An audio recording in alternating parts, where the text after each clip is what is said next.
حضور تحریک لبیک میں شامل ہونا کیسا ہے؟ فرانس کے صدر نے جو گستاخی کی ہے اس پر حکومت پاکستان کو مجبور کرنا کہ فرانس کے سفیر کو ملک بدر کرو، حضور قرآن اور حدیث کی روشنی میں وضاحت فرمائیں۔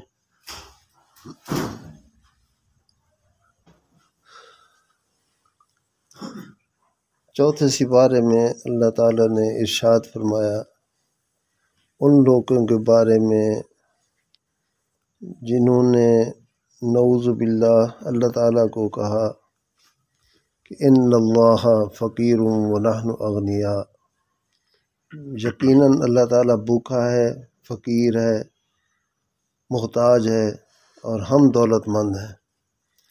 انہوں نے یہ گستاخی کی۔ اور دوسری جگہ ارشاد فرمایا کہ وقالت الجہود ید اللہ مغلولہ، یہودیوں بدبختوں نے کہا کہ اللہ تعالیٰ کے ہاتھ بندھے ہوئے ہیں۔ غلت ایدیہم، اللہ تعالیٰ فرماتا ہے خدا کرے کہ ان کے ہاتھ بند ہو جائیں۔ اور ولعنوا بما قالوا، جو انہوں نے بات کی ہے اس کی وجہ سے ان پر لعنت ہے۔ تو یہ ان کی گستاخیاں ہیں ان لوگوں کی جو قرآن مجید میں ذکر ہے نا، یہودی اور عیسائی کہتے تھے کہ وقالت الجہود والنصارى نحن ابناء اللہ واحباؤہ، ہم اللہ تعالیٰ کے بیٹے ہیں اور اس کے محبوب بندے ہیں۔ یہ گستاخیاں تھیں۔ تو اس جگہ اللہ تعالیٰ نے ان سب مسلمانوں کو حکم فرمایا کہ ان لوگوں نے جو گستاخی کی ہے نا، کہ ان کے متعلق فرمایا کہ لتسمعن لتبلغن فی اموالکم وانفسکم وَلَتَسْمَعُنَّ مِنَ الَّذِينَ أُوتُوا الْكِتَابَ مِنْ قَبْلِكُمْ وَمِنَ الَّذِينَ أَشْرَكُوا أَذًى كَثِيرًا، ایمان والو تم مشرکوں سے اور ان لوگوں سے جو اہل کتاب ہیں، یہودی اور عیسائی، ان سے بہت ہی اذیت ناک باتیں سنو گے، ضرور سنو گے۔ وہاں ان کا رد عمل کیا کرنا؟ تو وہاں یہ نہیں فرمایا کہ دھرنے دے دو، لوگوں کے راستے روک دو۔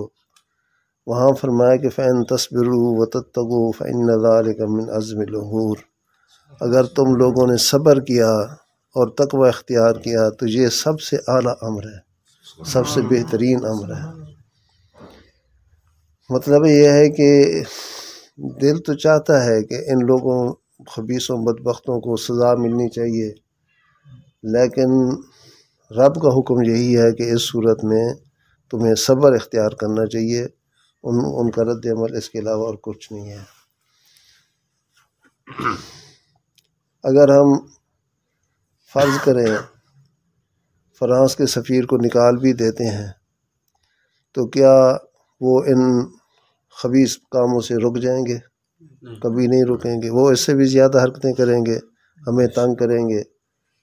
یا تو کوئی ایسا بندوبست ہو کہ ایسے کرنے سے وہ یقیناً اس کام سے رک جائیں گے، پھر تو وہ کرنا چاہیے۔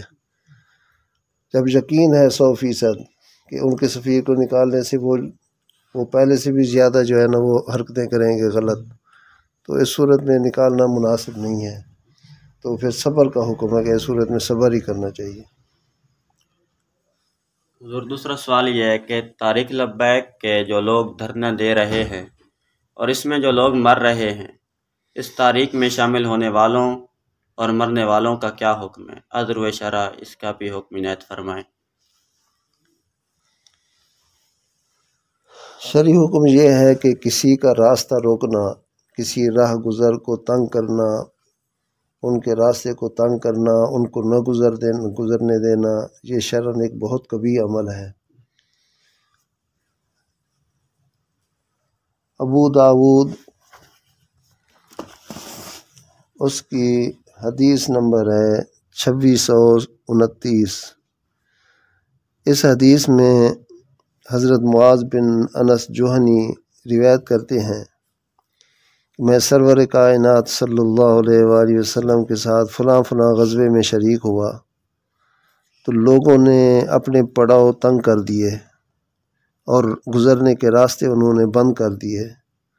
تو نبی اکرم صلی اللہ علیہ وآلہ وسلم نے ایک منادی کو بھیجا جو اعلان کرے لوگوں میں کہ جو شخص پڑاؤ کو میں تنگی پیدا کرے گا یا راستے کو روک دے گا تو اس کو کوئی ثواب جہاد کا نہیں ملے گا۔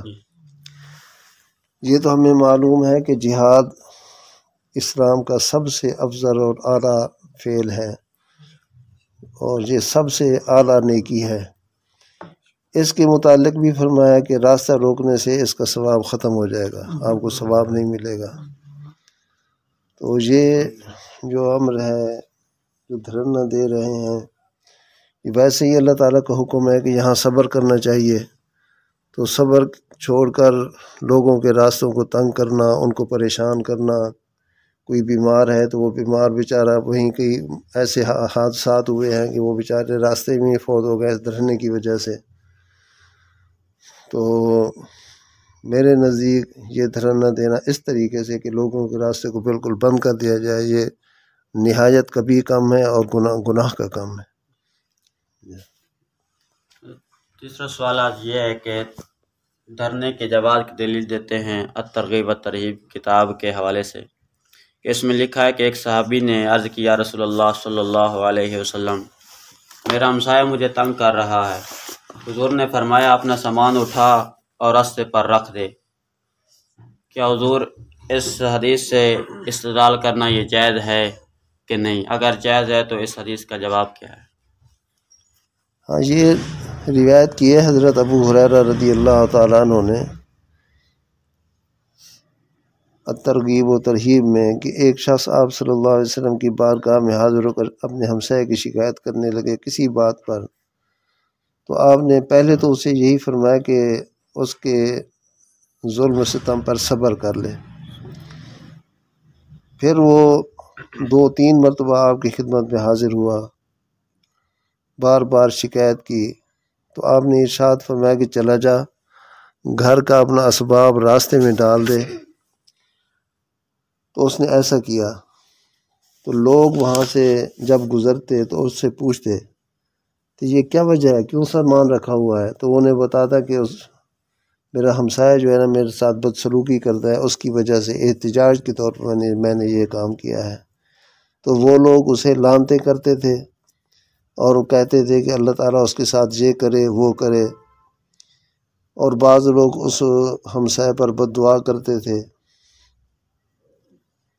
تو اس شخص کی طرف اس کا ہمسایہ آ گیا، کہنے لگا کہ واپس چلا جا، آئندہ کے لیے تو مجھ سے کوئی بری بات نہیں دیکھے گا۔ یہاں اس حدیث میں ہے کہ لوگ وہاں گزرتے تھے اور سوال کرتے تھے،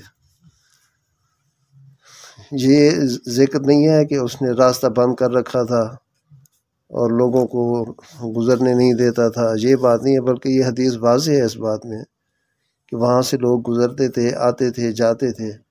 یمرون فجعل الناس یمرون ویسألونہ، وہاں سے گزرتے بھی تھے اور اس سے پوچھتے بھی تھے کوئی کیا وجہ ہے، کیوں سامان رکھا ہوا ہے تو نے؟ تو وہ وجہ بتاتا۔ تو دھرنے میں اگر راستہ دیتے ہیں لوگوں کو تو پھر تو چلو کوئی بات نہیں، جب راستہ بالکل بند کر دیتے ہیں تو یہ سخت وعید ہے اس کی۔ آپ صلی اللہ علیہ وآلہ وسلم نے جہاد جیسے نیک عمل کے بارے میں فرمایا اگر دھرنا ایسا دو گے کہ راستے روک دو گے تو تمہارا ثواب بھی ختم ہو جائے گا، جہاد کا ثواب نہیں ملے گا۔ بہرحال وہ حدیث اس میں یہ نہیں ہے کہ راستہ انہوں نے روک دیا تھا لوگوں کو آنے جانے کا، اس کا ذکر نہیں ہے اس میں۔ یہاں سے استدلال کرنا کہ دھرنے کا، یہ استدلال صحیح نہیں۔ ہاں، میں مدرسہ رحمانیہ قدیر آباد حضرت سیدنا خواجہ عبید اللہ رضی اللہ تعالیٰ عنہ کے اولاد سے ہوں، پیر خاصے والے مشہور ہیں۔ تو انہوں نے مجھ سے سوال کیا ہے، ان کو میں جواب دے رہا ہوں، اور یہ حدیث اور قرآن کے ساتھ یہ باتیں میں نے ثابت کی ہیں۔ اللہ تعالی ہم سب مسلمانوں کو عمل کی توفیق عطا فرمائے۔ آمین۔